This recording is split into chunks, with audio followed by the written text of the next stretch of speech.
선유도 구현우 2020년 문학동네 시인선 나의 9월은 너의 3월 구현우. 그런데 이 시 예전에 했죠. 그 어디 갔어요?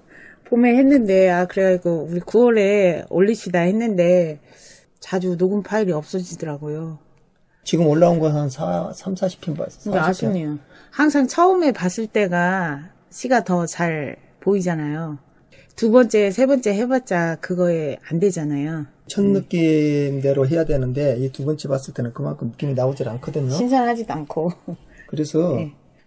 예전에 그 녹음이 잘못돼가지고 음향이 좋지 않아서 안 된 것은 올릴 수가 없다고 안 그랬어요. 네. 그게 한 200편은 그렇게 날아간다 하더라도 한 50편 남아있어야 되는데 뭐 한 20편도 안 남아있다면서요. 그런데 나이가 들기 전에 산뜻 할 때 한 1000편 정도 녹음해서 올리고 놀아야지. 이거 언제 다 하냐. 없으면 어쩔 수가 없는 거예요. 한번 봅시다. 예. 선유도 구현우. 이거 한번 쭉 읽어봤거든요. 봤는데 예전에만큼 그 느낌은 안 오지만은 보이는 부분이 그 선유도라면은 어디에 있다고 그랬어요? 그 양화대교를 건너다 보면 한강 쪽에서 올림픽 대로 쪽에서 이렇게 건너다 보면은 중간에 뚝섬처럼 있어요. 옛날에 봉우리였대요, 거기가. 그랬는데 비가 많이 와서 홍수가 나면서 그게 이제 섬을 깎았대요, 돌을 깎아가지고 거기에다가 이제 정수시설이 있었다고 그래요, 예전에. 근데 이제 한강 상류로 옮겼대요, 정수시설을. 옮기게 되면서 거기를 공원화 시키면서 2005년도부터인가 하늘공원, 선유도공원, 한강 여의도까지 이렇게 노선 맞춤형 버스를 만들어가지고 5714번을 제가 타고 합정역에서 항상 그 중간에 내려가지고 거기 보다가 다시 그 5714번을 타고 절두산공원 합정역 쪽에 또 갈만한 데가 있거든요. 절두산공원이라고 순교자들 묘지 같은 데가 있어요. 거기 가면 또 엄숙하니 좋거든요. 그래서 거기가 저의 주된 이제 옛날에 코스였죠. 예. 참 좋아했어요. 선유도에 가면은 사계절이 다 있어요. 거기에 뭐 정수하기 위한 부초들과 식물들, 나무들, 공원이 꽤 커요. 예. 그래서 식물을 좋아하시는 분들은 거기에 많이 오실 것 같아요. 지금도 뭐 주말에는 선유도 많이 찾으시고 거기가 반려견 또 입장도 가능하고 예, 그렇다고 알고 있어요. 선유도라는 시 제목을 갖고 왔는데 이것이 그 시집에 나의 9월은 너의 3월 해가지고 그 제목도 갖고 왔거든요. 그래서 선유도를 보면은 선유도라는 것은 한강이라고 하면은 한강을 기점으로 해서 강북과 강남으로 해가지고 양쪽에 그 도시가 형성되어 있는데 선유도는 거기에 포함되지 않는단 말이에요. 이게. 그래서 선유도를 가지고 왔다는 것은 섬처럼 떠다니는 마음, 뭐 이런 것을 표현하기 위해서 그러지 않았을까. 예, 그렇게 신선이 놀던 봉우리라고 선유봉이라고 그랬대요, 옛날에는. 예. 이제 선유도 그러니까 선자는 신선 선자에다가 유자는 놀 유자에다가 도는 섬도자를 써서 신선이 놀던 섬이다. 이렇게 볼 수가 있는데 제가 쭉 시를 보는 느낌은 섬처럼 떠다니는 마음, 어떻게 안정을 정하지는 못하고 그 방황하고 있는 마음, 이런 것이 이 시에서 좀 느껴졌다. 그렇게 볼 수가 있어요. 그래서 이 시를 한번 좀 보게요. 선유도 구현우. 창밖에 비를 좋아하지만 비에 젖는 건 조금도 좋아하지 않는 너에게 해주려고 한 얘기가 있어. 선유도에서 만나자. 선유도에는 오만색으로 어지러운 화운이 있으니까. 창밖에 비를 좋아하지만은 비에 젖는 건 조금도 좋아하지 않는 너에게 라는 말은 창밖과 창안. 그러니까 창밖은 어디냐? 야생의 삶. 보호받지 못하는. 예. 창밖이란 것은 이제 하늘로 치면 하늘 위잖아요. 그게 네. 창공이고. 창안이라는 것은 우리가 사람이 살고 있는 데잖아요. 그리고 사람으로 친다 할 것 같으면 내가 창 안에 있고 창 밖에 내리는 비, 사물들이 있는데. 그런데 실제로는 내가 비를 이렇게 젖고 하는 건 좋아하지는 않아. 근데 비에 젖는 거, 그것을 관찰하고 보는 것은 좋아. 예, 분위기만 느끼고 싶다는 거죠. 예. 그래서 그것은 무엇을 말하냐? 그러니까 비는 젖고 싶지만은 실제로 맞고 싶지는 않다는 것은 내 마음에 비가 젖으면서 세례를 받고 싶다 하는 그런 마음이 이 안에가 들어있다고 볼 수가 있죠. 내가 실제로 비를 맞으면서 축축히 젖고 싶지는 않고 마음의 비는 맞고 싶은 거야. 그게 이제 세력의식이라는 것이죠.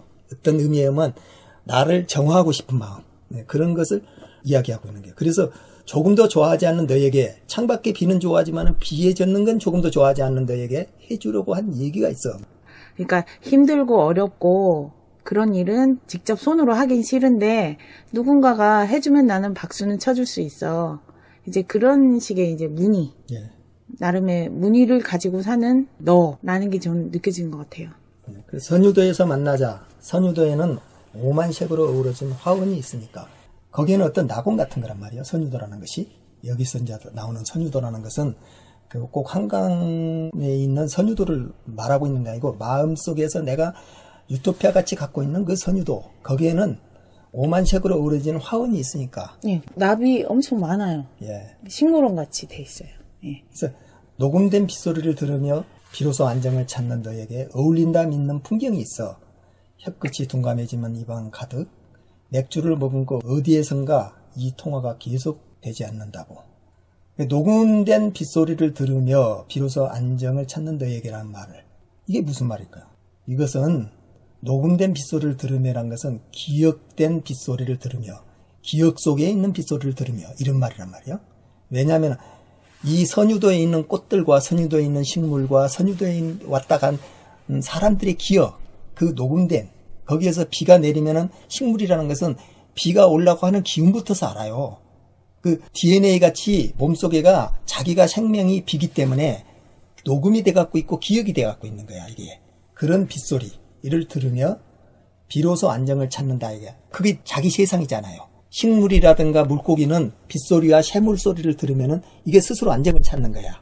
그러면서 어울린다 믿는 풍경이 있어. 안정을 찾는 너에게 어울린다 믿는 풍경이 있어. 그 믿는 풍경이라고 그랬단 말이에요. 그럼 그건 어떤 풍경이야? 그 믿는다는 것은, 그러니까 그것이 유토피아 같이 믿는 풍경이 있어. 이런 말이 되겠죠. 조화로운 풍경이겠죠. 예. 네. 그래서 내 마음속에 있는 풍경이야, 그것은. 이게 ASMR을 요즘에 많이 틀어놓거든요. 빗소리라든가, 뭐 계곡의 물소리라든가, 바람소리, 연필 나는 소리, 이런 것들이 백색 소음 같지만은 있어야지 이게 더 주의력이 향상되고 공부할 때 도움된다고 하잖아요. 그런 소리들이 주는 안정감 같은 게 있죠. 그래서 선유도는 잔잔한 물길 소리가 들려야지만이 그 선유도로서의 그 자기가 갖고 있는 섬으로서의 그 역할이 된단 말이에요. 호젓하면서도 외롭지 않은 그런 역할, 예. 그런 소리들이 있기 때문에, 함께 예. 존재하기 때문에. 예. 그래서 녹음된 빗소리를 듣는다는 것은 아까 창밖에 비를 좋아하지만 비에 젖는 건 조금 더 좋아하지 않는 너에게하고 맞는 말이 되잖아. 그랬어요. 그렇죠. 조화롭고 어떤 무늬가 있고 그런 것들이 함께 어우러져야 되는. 그래서 선유도도 이쪽 저쪽에도 속하지 않고 나만의 공간에 들어가 있는, 나의 기억 속에 들어있는 섬, 환상같이 있는 섬, 이런 것을 지금 이야기한다고 볼 수가 있어요. 혀끝이 둔감해지면 입안 가득 맥주를 머금고 어디에선가 이 통화가 계속되지 않는다고. 이 통화라는 것은 어떤 광경, 입안 가득이 맥주를 머금고라는 말은, 혀끝이 둔감해졌다는 말은 뭐예요? 선유도에서의 낮과 밤, 낮도 아니고 밤도 아닌 그 간격이 둔감해져 갖고 있는 사이, 거기에 맥주를 머금고 있다는 것은, 선유도가 아마 약간 그 민물같이 올라갔다가 썰물같이 살짝 빠지면은 민물이 가득 들어오면은 딱 멈춰 갖고 있으니까 혀끝이 둔감해진 같이 섬이 딱 잠긴 것 같이 돼 있잖아요. 옛날에 정수장이었으니까 들어오고 나가고 그런 가두었다가 정수를 하고 밸브를 잠궜다 열고 그런 게 있었겠죠. 맥주도 이렇게 맥주 밸브 열어서 맥주 쭉 따라내고 그렇잖아요. 이 통화가 계속되지 않는다고, 이 상태가 계속되지 않는다고, 이런 말이 되겠죠. 서로가 연결되는 게 이제 잠궜다가 밸브를 열었다가, 예, 그런 것처럼 통화가 연결이 됐다가 끊겼다가 이제 그런 이미지하고 연결이 되는 것 같아요. 얘가 여길 때면 무음이 침묵과 다르다면, 난치의 감정이라면 그건 바라지 않아도 젖어드는 일. 내가 여길 때면 무음이 침묵과 다르다면, 난치의 감정이라면, 내가 여길 때면은 이란 것은 내가 그렇게 여길 때면, 네, 통화가 계속되지 않는다고 여길 때면 무음이 침묵과 다르다면, 무음이라는 것은 전혀 음이 없는 거잖아요. 소음이 없는 상태거든요. 그게 침묵과 다르다면, 난치의 감정이라면 무슨 말이냐면은 난치의 감정이라는 것은 난치병, 고치기 힘든 그 어떤 버릇 같은 거단 말이에요. 이런 감정은 내가 고치기 힘든 감정이단 말이죠. 이 선유도에서 느끼고 선유도에서 가지는 침묵과 다른 무음, 그런 것은 내가 느낀 감정은 복잡해서 뭐라고 정의 내리기 어려운 시인이 가지는 이 오묘한 그 감정을 고치기는 힘들다. 그 다음에 몽롱하고 입안 가득 맥주를 머금은 것 같이 몽롱한. 그건 바라지 않아도 젖어드는 일, 그냥 스스로 젖어드는 일, 그 감정에는 내가 그거 들어가려고 노력하지 않아도 스스로 빠져들어가고 스스로 젖어드는 일, 선유도는 그렇게 하고 있다. 알코올이 들어가면 몽롱해지듯이 그런 작용을 하더라. 그런데 알코올이 들어가서 외부적인 그 어떤 자극에 의해서 이것이 내가 빠져들어가는 것은 그것은 인위적이에요. 그런데 여기에서 말하는 건 그런 인위와 상관없이 내가 빠져들어갈 수 있는 부분이에요. 그렇죠. 예. 그러니까 마치 술에 취해서 자연스럽게 그런 상태가 돼버리는 것과 같은 그런 걸 설명하는 것 같아요. 예. 너는 가을옷이 필요하구나. 나는 봄옷을 생각하면서 양화대교를 건너고 있어. 선유도에서는 볼 수 있을 거야. 차마 겉으로는 구분되지 않는 계절. 나의 9월은 너의 3월. 너는 가을옷이 필요하구나. 나는 봄옷을 생각하면서 양화대교를 건너고 있어. 그래, 두 가지 감정이 이 안에가 같이 들어가 있는 거예요. 그러니까 가을에서 봄을 생각하고 있고 봄에서 가을을 생각하고 있고 하면서 양화대교를 건넌다는 것은 어떤 그 여름에서 가을로 건너가는 대교를 건너가고 있잖아요. 그래, 어떤 계절을 건너가는 거, 인생을 건너가는 거, 그 다음에 강을 건너가는 거, 거기에 중간에가 있단 말이야. 선유도라는 것이 중간 지점에가. 그러면서 사람이란 거 양가 감정이란 것이 있거든요. 항상 미워하면서도 좋아하고 좋아하면서도 미워하고, 그 양가 감정이 없으면은 좋아하고 미워할 것도 없어요. 우리가 아프리카 사람들한테 좋아하고 미워할 게 하나도 없고, 회사에 있는 사람이 믿고 좋고, 우리 가족 중에 좋고 믿고, 나를 미워한 놈이 절대 보면은 더 좋을 때도 있고, 이렇게 하다가 뭐 사랑도 싹트고 뭐 그런 거거든요. 이상하게 엮인 사람들끼리 그 엮여서 그 자기 인생의 반려가 되는 경우도 많아요. 근데 모든 사람에게는 다 양성성이 있다잖아요. 신화나 이런 데서 보면은 모성만 가지고 있는 사람이 있는 게 아니고, 모성 안에 이제 모성성도 있고 부성성도 있고 다 같이 있다고 하잖아요. 그게 자연의 섭리같이. 그래서 너는 가을옷이 필요하구나. 나는 봄옷을 생각하면서 양화대교를 건너고 있어. 자기의 변화를 지금 하고 있어. 강을 건너고 있다. 이제 대교를 건너고 있다고 하니까. 그래서 선유도에서는 볼 수 있을 거야. 그 중간 지점에서는 너를 볼 수 있을 거야. 너의 감정을 알 수 있을 거야. 차마 겉으로는 구분되지 않는 계절. 그러잖아요. 여름과 가을 사이, 겨울과 봄 사이, 이런 그 사이에. 그래서 너와 나의 그 대척점이란 말이에요. 이것은 선유도에는 볼 수 있어. 그러면서 제일 앞에 나와는 비를 보면서 맞고 싶지 않는 거. 양가 감정이가 있잖아요. 근데 그 비도 변화가 있을 때 보통 비가 있잖아요. 그렇죠. 날씨가 더 추워지려고 할 때, 더 따뜻해지려고 할 때. 3월은 더 따뜻해지는 비고, 비가 내리고 나서 가을에는 9월에는 비가 내리면 더 추워지고. 이제 그런 미래의 시점을 가지고 이게 이제 9월인지 3월인지 되지만 겉으로는 그냥 비가 내리는 거죠. 그래서 이걸 보면은 나의 9월은 너의 3월이라고 한 것은 남자로서 9월이라면 여성으로서는 3월. 그리고 나의 9월과 3월이라는 것은 같은 대척점에가 있는데 기후가 비슷해요. 이게 비슷하게 넘어가는 그 계절이잖아. 그렇죠. 변화를 품고 가는 계절.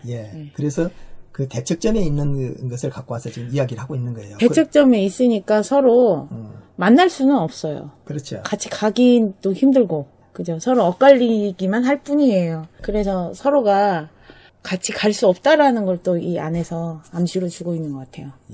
9월과 3월은 같은 시간대가 아니니까 서로 어울릴 수 없다는 인연과 사람 사이에.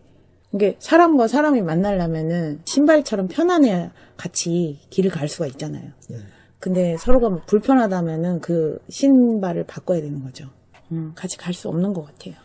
그런데 이제 여기서 보면은 전체 연으로 쭉 보면 여기가 나의 9월은 너의 3월로부터서 위에 전체 것은 그 내면적인 자기 독백같이 있는 거고, 요 뒤로 이렇게 나온 것은 외적으로 표출된 것으로 볼 수가 있거든요. 그래서 나의 9월은 너의 3월에서부터서 밑에는 다른 그 외적인 것이 표현된 것으로 보여요. 그래서 선유도에서 만나자. 선유도에는 직접 본 다음에야 알게 되는 게 있으니까 그 여기 앞에는 꿈같이 그려져 갖고 있잖아요. 네. 이것은 직접 자기가 행동을 하면서 체험을 하면서 보는 걸로 나왔잖아요. 그 내적인 거였고 위에는 요 밑으로 나의 9월은 너의 3월 밑으로는 외적인 것으로 이제 표현이 되고 나온단 말이에요. 중간 지대에서 만나자. 예.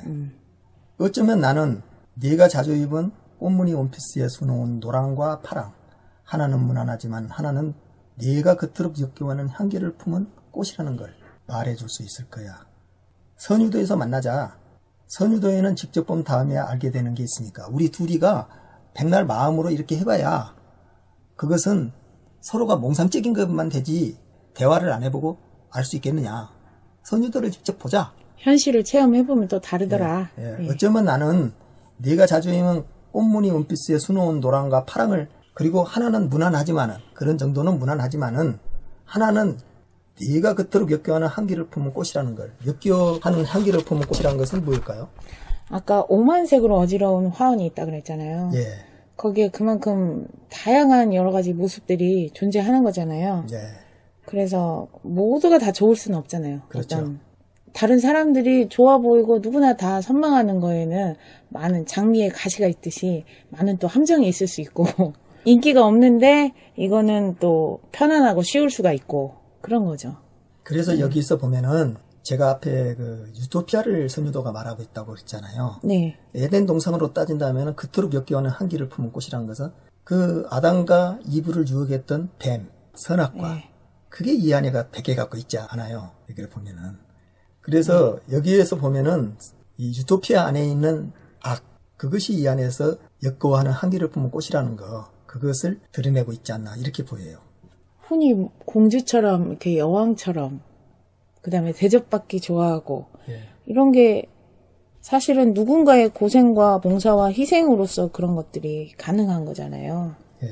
가능한 건데 꽃이 보기에는 좋아도 그거는 잠깐 동안의 그 화려함과 향기와 그런 걸로 자기 거를 다 뺏겨야 되잖아요. 꽃이라는 거는 상반된 그런 것들이 있죠. 예. 이 안에서는 네가 좋아한 것 안에서도 그 노랑과 파랑 꽃은 화려하지만은 그 안에서 네가 역겨워하는 향기도 있고 네가 좋아하는 향기도 있고 그것을 내 마음속에 선과 악같이 이렇게 존재하고 있다. 선유도라는 나의 이 기억과 상상 안에서 내 머리 안에 들어있는 선유도, 그 유토피아 안에도 그런 것이 있다. 그 악과 같은 것도 있고 좋아하는 것도 있고 나빠한 것도 있다. 그렇게 말해줄 수 있을 거야. 그리고 나는 그 후에 복잡한 마음을 전할 수 있을 것 같아.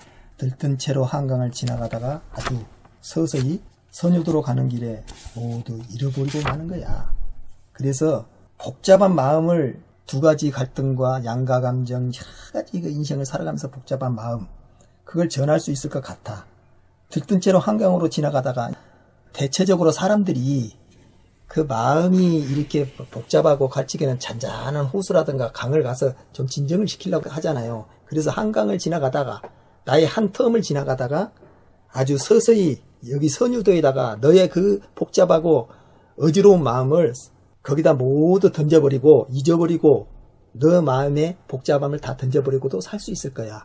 그래서 네 마음속에 있는 복잡함은 그 선유도라는 그것에는 항상 마음속에 떠돌고 있지만은 언젠가는 한 번씩 버리고 또 다시 비우고 또 비우고 다시 그 선유도를 채우고 비우고 선유도를 채우고 살아가야 되는 것이야. 뭐 이런 이야기가 이 안에가 들어있는 것 같아요. 근데 여기서 말하는 복잡한 마음이라는 게 어떤 마음일까요? 양가 감정에서 이렇게 갈등하는 마음들인가요? 항상 사람이란 것이 그 양가 감정 안에서 정반합같이 대립을 하고 있다가 정하고 반하고 대립하고 있다가 그것이 합으로 이루어지잖아요. 그런데 그 합 안에는 정과 반이 그가 같이 보태져서 들어온 거거든. 네. 그래서 이 선유도 같이 이렇게 지나가다가 다 완벽하게 비울 수는 없는 거야. 인간이 죽을 때까지 비울 수가 없잖아요. 그게 내가 어떤 마음에 대한 갈등이 지금 절대적으로 맞다고 한다 하더라도 나중에 가서 보면은 그것이 잘못된 경우가 허다하거든요. 근데 이게 이제 어떤 생각이 드냐면 역겨워하는 향기를 품은 꽃이라는 거, 오만색으로 어지러운 화원이라는 거, 그러니까 너 말고도 다른 상대라든가 다른 사람들에게 얼마든지 매력을 느낄 수 있어. 그렇지만 우리가 서로 다른 길을 갈 수도 있어. 9월, 3월 하듯이 엇갈릴 수도 있고.